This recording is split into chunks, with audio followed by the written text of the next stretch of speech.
Today we're going to use some intelligent views with meta properties to create a multi-language experience like this.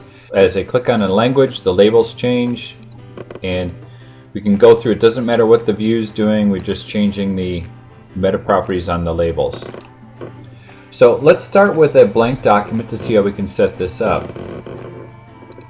First, I'm going to select all the geometry and add some meta properties. So we just click this meta properties, and first I'll add a English,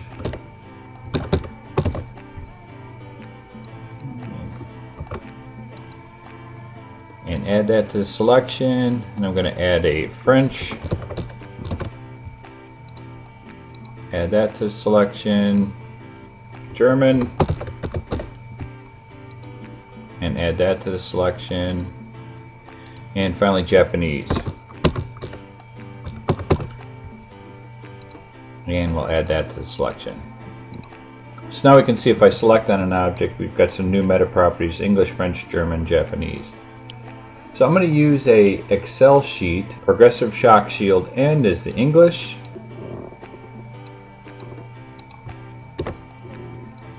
The Japanese. French. And German.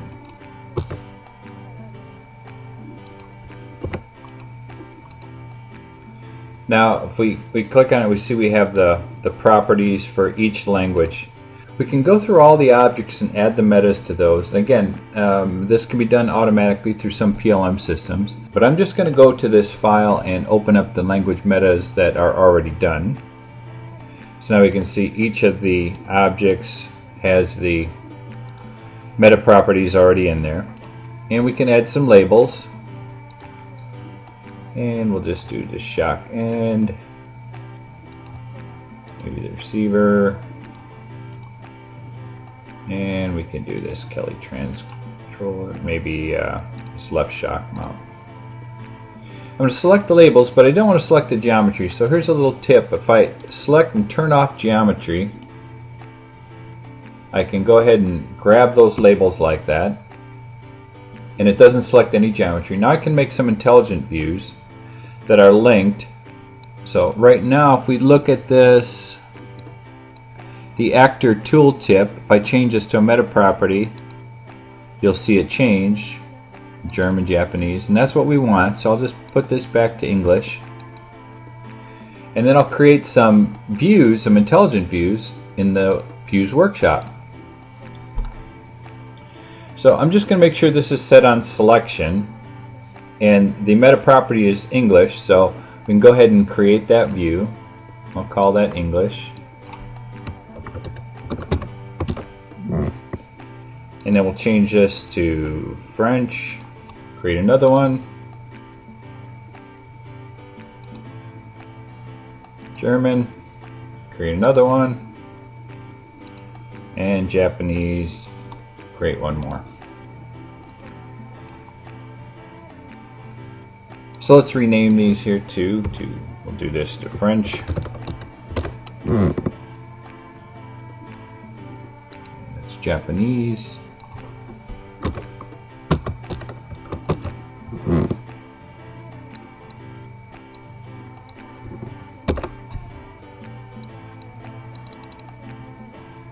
And German.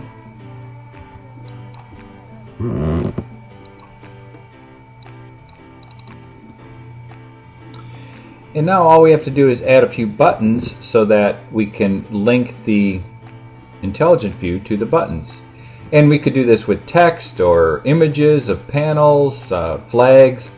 In this case, let's just use some 2D text panels. So I'll make one English.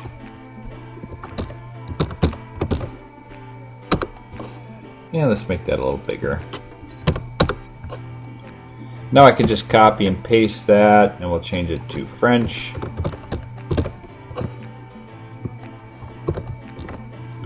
Copy and paste to German.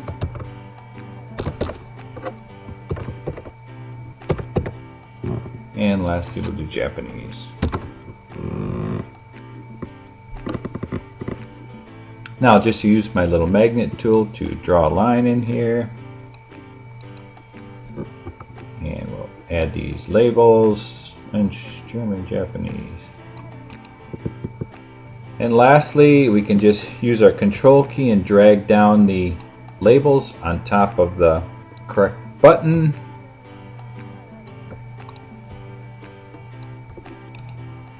And we'll make one more view just to start. And we'll call that main. And now if we click on the labels, the corresponding labels on the parts will change. So simple as that. So just another example of the power of intelligent views in creating dynamic interactive 3D documents.